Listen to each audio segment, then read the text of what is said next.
Good morning. Afternoon. Just the performance now, kind of like looking at it and now thinking about you guys. Obviously, expectations change. People adapt and go. Do you feel like now that you kind of look at yourselves differently, like, hey, you're a contender? The tenor of the season's changed over the past month? For us and our team, where we are, we're still just grinding 1 week at a time, really focused on us and focused on getting better. From our game on yesterday, really love the fact that everyone contributed to the win. I think that's the most impressive thing to me about that game. True team win, everybody stepping up, everybody made a play. If you were up in that game, you made a play, and that's the cool part about our team. Is it doesn't matter who's out there. We expect everyone to do their best, play to the best of their ability, play fast, play physical, and that's what you saw from our entire team yesterday. Coach, what was the biggest thing you sit back and you think about what you guys accomplished yesterday? Big victory on the road. You talked about a number of times responding after a win, learning how to handle that. But you guys started the week with 23 guys on the injury report. I mean, how much pride do you and did the team take in that victory yesterday? Yeah, I mean, we take pride in a win just because it's another win for us, and that's how we look at it, right? Our guys prepared well throughout the week. No matter the circumstances of who was practicing, who was up, who's down, that it really doesn't matter. As I told our guys, we're going to have 11 guys out there at a time. And if you're out there, we expect you to go as fast as possible and do your job to the best of your ability. And that's been our mentality. It's a team-first mentality with us, and it'll always be that approach. Coach DeMeco, you've been the last couple of weeks, you talked about how the team reacts, whether it's a loss or, in this case, coming off of a victory, and that process of just staying laser focused. I'm sure it's still early in that process. What do you keep telling the guys? Yeah, we've done a much better job. I think we did a much better job this week in our preparation of not letting the win from Tampa seep into the week and stall our preparation. Right, we still had the mindset to go out and prepare with an urgency. Right, and our guys went at the week that way. They attacked the week just as if it was a normal week. And once we start to see that, I think that's part of the process of learning how to win. And you have to learn how to prepare throughout the week, and your preparation cannot change. And that's what I saw from our guys throughout last week. And I tell our guys, you stay humble and you continue to put the work in. And that's what I saw this week. And another one, man, it was a big win, right, coming from behind there at the end, kicking a game-winning field goal. Right now, how are we going to prepare this week? It has to be the same humble approach, an approach to fine-tune your individual game and see where you have to get better. Coach, at one point the defense forced 5 punts. They said y'all gave them trouble on first and second downs. When you look back on the defense, what did they do so well on first and second downs? And can you explain just how tough it is against an offense like that to force 5 straight points? For our defense, I think we did a really good job of just getting off the field on third down. Right, it starts, of course, winning first down. So we had some really good outings there on first down, which led them to second and long. And then third down, the way our guys got off the field, started up front with our rush, starting with Sheldon Rankins, had an unbelievable game. I mean, that's how it looks when it's done the right way, how Rankins rushed, how our guys starting to get the picture of rushing together, 4 guys rushing as one, and you've seen that come together, in this game, and that caused us to, play well.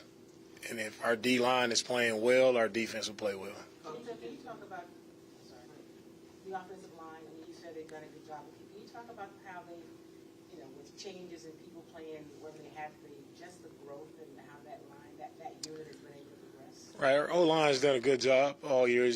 We're finally getting some continuity up there. I know we got new center and Mike Dieter, but Mike has been around for a while. But seeing those guys play together, seeing them move the line of scrimmage yesterday, I thought they played physical. They finished really well on a lot of reps in the run game. So once we start to get that mindset, we start to finish better. Now you see the run game start to come to life there. And again, Motor, outstanding game, outstanding performance by him. The way he ran the ball, the way he finished, still impressive. Sitting back, watching it again today, very, very happy with what Motor has done. It's encouraging to see just the way his style and the way he finished, the way he made guys miss. Right when they had one-on-one opportunities, just impressive from all those guys. But it starts up front with the offensive line. DeMeco, in the fourth quarter, you guys have the Bengals down to one timeout, about 3 minutes or so left on the clock. Third down, you decide to throw the ball. CJ throws the interception. Next drive, third down as well, decide to throw the ball. I believe they're both third and shorts. What goes into the decision to decide to throw there versus running, as Singletary's having a big day? Yeah. You burn the clock if you keep the ball, inbound. Yeah, I mean, with that, it's an aggressive play call, but we felt like we had an opportunity to make a play and get the first down. That's the thought process that goes into, why you throw it there. We wanted to get the first down, thought we had a great play call to get the first down. Obviously, it didn't work in our favor there. You never want to turn the ball over, just want to take a sack there, just dirt the ball, get rid of it as best you can. Don't want to give the ball away, but, aggressive play call trying to get the first down. What's been the key to the production of the defensive line of getting sacks? And I remember prior to the bye, you guys were topping pressures, but you guys were far down on the list in sacks. I remember that was something you said you wanted to see improve on. It's just finishing. Honestly, I think Sheldon did a really good job of finishing. Right, we've been close a lot. We got pressure. We've created a lot of pressure, but when you see how Sheldon rushed and he was able to create separation and finish, I think that's the next step in our progression as we continue to get better as a rush unit, is just having separation, right, and then finishing at the top of our rushes, and that's what we did yesterday. Coach, you talk about the finishing plays. Jalen Petrie yesterday was close to making a number of impact plays. When you go back and you watch his film, what can he do? Some correctable things that can take those almost close plays to big time stuff. Yeah, we just keep working our technique, continue to work and get better. CJ Stroud has talked about changing the culture. You're using some energy and fan base and things like that. After the game, he talked about how you like to see the sold out crowd.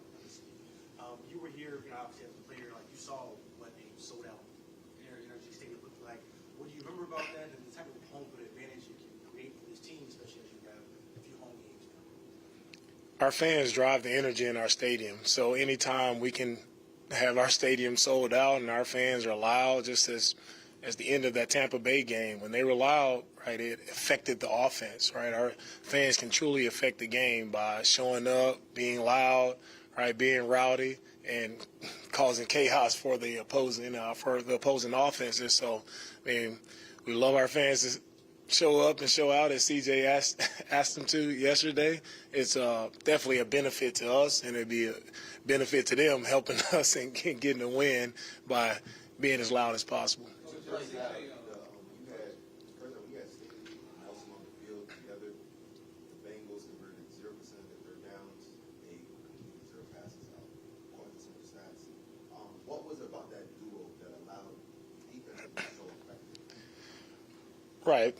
When those guys are on the field together, not so much about, I think, those guys being on the field, but I think everybody just executed their job.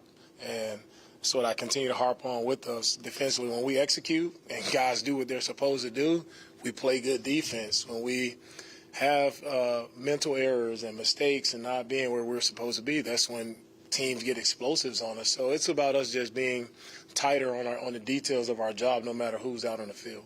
Coach, just a few more coverage. Is concerned a little bit that some of the tight ends, I know there's a lot of talented tight ends that really are starting to have some production, or do you think it's more just something that, like you mentioned, just things that can be tightened up? Right. When it comes to tight ends or whoever catches the ball on us, if somebody's catching the ball or somebody's creating an explosive, it's somewhere along the lines we've messed something up along the way. Coach CJ is getting a lot of, the attention as far as the last minute drives over the last 2 weeks. But when you look at your team and when it's that time, can you just talk about the attitudes and the no fear type attitude that the other players have, knowing that they're going to go out there and get it done?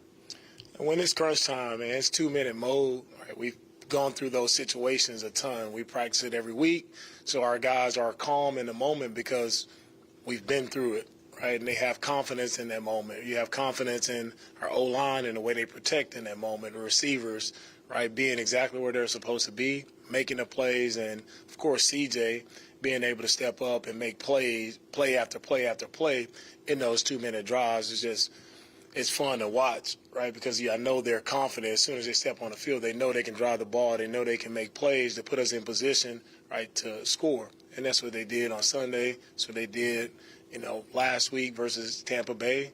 And the more you do those things in live action, I think the more confidence you continue to have when you are in those positions. Coach, 2 tackles that got made in the final 4 minutes. Dell chased down after the interception, and now the long 64-yard pass. DHC keeps the ball in the end zone, makes them take more time on the first score.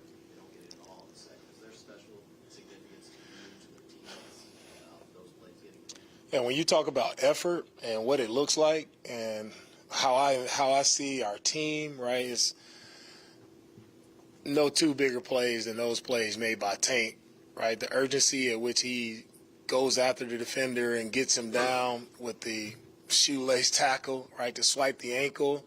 Great effort play by him. Love it. And then the long pass where DHC, he takes off, down the field. You give us a blade of grass is what we talk about. Give us a blade of grass to stand on, right, and we still have a chance. So the effort play by Tank, by DHC, that's who we are. That's the type of effort that exemplifies what it's about to play for the Texans. DeMeco, that was the 100 career game and start for Laramie.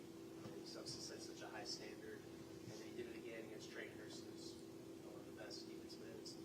When you think about Laramie, it was for some people maybe the performance is like kind of routine, but what sticks out to you about that game and just what it says about Laramie? Laramie has done a good job all year. He's been solid for us, all right, protecting. All right, run game, he's been solid all year for us, so happy with where Laramie is. Drew, Kim, and John to close.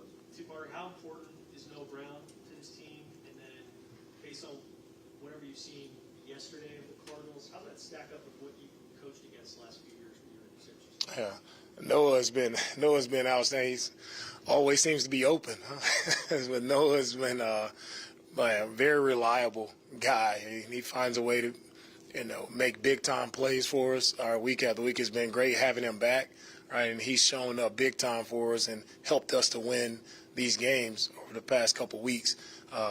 And I always talk about Noah. The thing that sticks out to me about Noah is just his consistency in OTAs and training camp.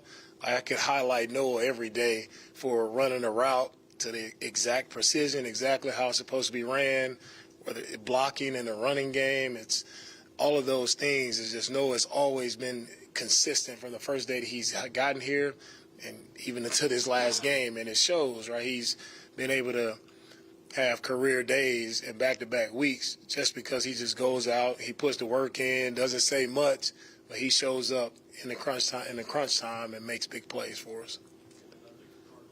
Oh, with the Cardinals, haven't had a chance to watch them much, but I know Kyler is back, and going against Kyler a lot. Kyler is definitely one of the fastest, most explosive quarterbacks you'll see.